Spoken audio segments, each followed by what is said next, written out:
All India Muslim personal law board यानी AIMPLB और देश भर के प्रमुख धार्मिक और सामाजिक मुस्लिम संगठनों ने वक्फ संशोधन विधेयक के खिलाफ अपनी आवाज बुलंद करने के लिए आज पटना में एक विशाल विरोध प्रदर्शन करने का फैसला किया। यह धरना पटना के गर्दनी बाग में सुबह 10 बजे से शुरू होगा, जिसमें बिहार के कई हिस्सों से मुस्लिम समुदाय के लोग बड़ी तादाद में शामिल होंगे।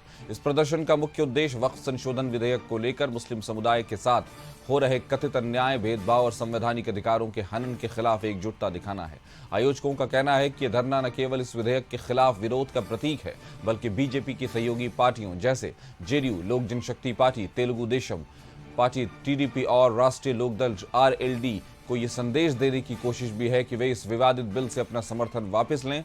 बताया जा रहा है कि विरोध प्रदर्शन में अलग अलग राजनीतिक दलों के नेता भी शामिल होंगे। अब सवाल यह है कि क्या शक्ति प्रदर्शन से काम बन जाएगा।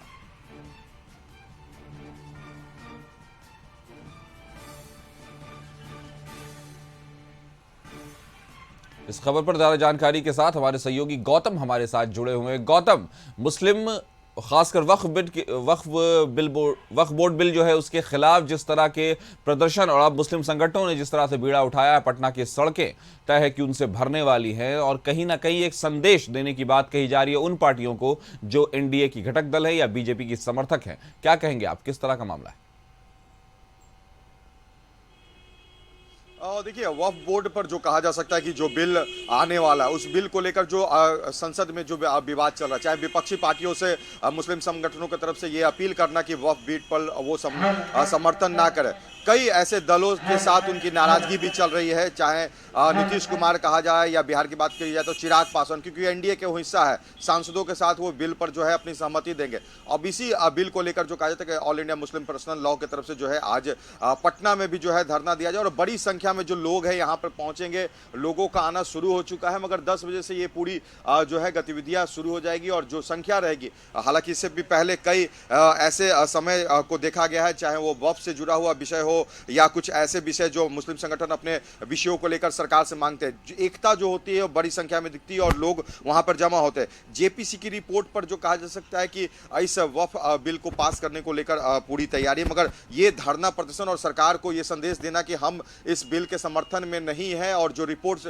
सरकार के सामने JPC के माध्यम से जाएगी, वहां भी कहीं ना कहीं मुस्लिम संगठनों का ये है कि हम NDA का जो है वो विरोध इसलिए कर रहे हैं कि वो जो जबरदस्ती ये कानून को जो है लाने की कोशिश की जाए, जबकि ये मुस्लिम समाज के लोगों को इसे किसी भी तरह से जो है ताल्लुक नहीं रखते, ना इसे पसंद करते। कुछ लोग हैं उनसे बात करने की कोशिश करते हैं, क्योंकि आज पूरे देश भर में पहले से ही ये चल रहा है। आप लोग का विरोध आज पटना में कर रहा है, खासकर मुख्यमंत्री नीतीश कुमार से मुस्लिम समाज के लोगों की अपील ये है, बहिष्कार भी उनके इफ्तार पार्टी को यह किया गया है कि वो NDA में रहकर जो है इस बिल का समर्थन ना करे। क्या कहेंगे आप, क्या उम्मीद है? यही उम्मीद है कि वो सेकुलर जहन के पहले से रहे हैं, लेकिन इस बिल में क्यों साथ दे रहे हैं, अब तक इस बिल से मुसलमानों के साथ क्यों नहीं हुए हैं।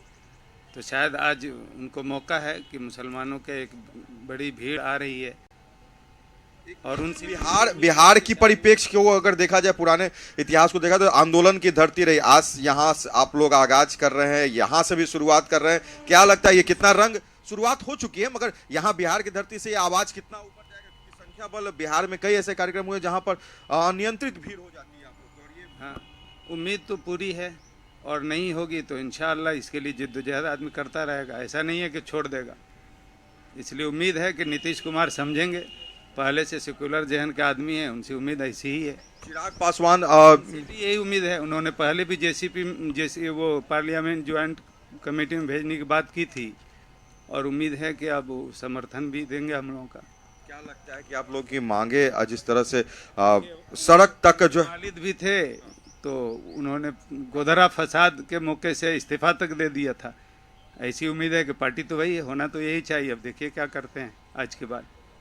चलिए देखिए, जो उम्मीद है वो उम्मीद पॉलिटिकल पार्टियों से भी लगाई जा रही है, मगर हाँ ये जरूर है कि JPC की जब रिपोर्ट आएगी तो उन विषयों को लेकर आज आप लोग का इतना बड़ा जो प्रदर्शन पटना में होने जा रहा है, धरना आप लोग दे रहे हैं, मुख्यमंत्री नीतीश कुमार हो चाहे चिराग पासवान हो, इन विषयों को लेकर जो कहा जा सकता है उनकी जो स्टैंड है अभी तक क्लियर नहीं। मुख्यमंत्री नीतीश कुमार अभी तक इन विषयों पर अपनी कोई राय नहीं। हम उम्मीद करते हैं कि वो इसकी मुखालफत में आएंगे, वो हम ऐसी उम्मीद करते हैं। अभी तो कोई उनका स्टैंड तो आया नहीं है, लेकिन उम्मीद करते हैं कि जो चुप्पी का कारण क्या? क्योंकि नीतीश कुमार ने कई ऐसे विषयों पर अपनी बातों को रखा जो पहले में भी जो एनडीए में रहकर उन्होंने उन विषयों को लेकर जो है अपना विरोध जताया था, चाहे वो देखिए अभी चुप्पी क्यों है तो हम नहीं कह सकते, तो वो जानेंगे, लेकिन हम उम्मीद करते हैं कि वक्त बीत के विरोध में वो आएंगे। चिराग पासवान हैं उनके पिता रामविलास पासवान भी लगातार जो है पहले अपने समय में अल्पसंख्यक समाज के लिए साथ खड़े रहे, कई विषयों पर उन्होंने अपने पद से इस्तीफा देने को तक की भी जो वो ठीक है, देखिए रामविलास पासवान एक अच्छे नेता थे,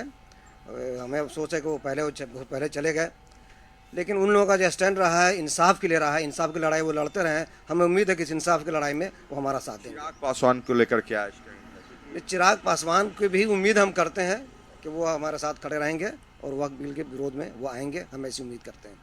चलिए देखिए, और जो वक्फ बिल को लेकर जी। जो कहा जा सकता है, जो देश भर में तो आंदोलन जिस तरह चल से रहा हमने है, आज सुना गौतम, और जिस पटना तरह में से लोगों ने अपनी राय पेश की है, तय पॉलिटिकल पार्टी से ज्यादा उनको उन नेताओं से उम्मीद है जिनका एक अपना इतिहास रहा है, जिसको वो सेकुलर इतिहास मानते हैं, चाहे वो बात चिराग पासवान की जाए या मुख्यमंत्री नीतीश कुमार की जाए। हमारे साथ जुड़ने के लिए आपका शुक्रिया। खबर पर नजर बनाए रखें।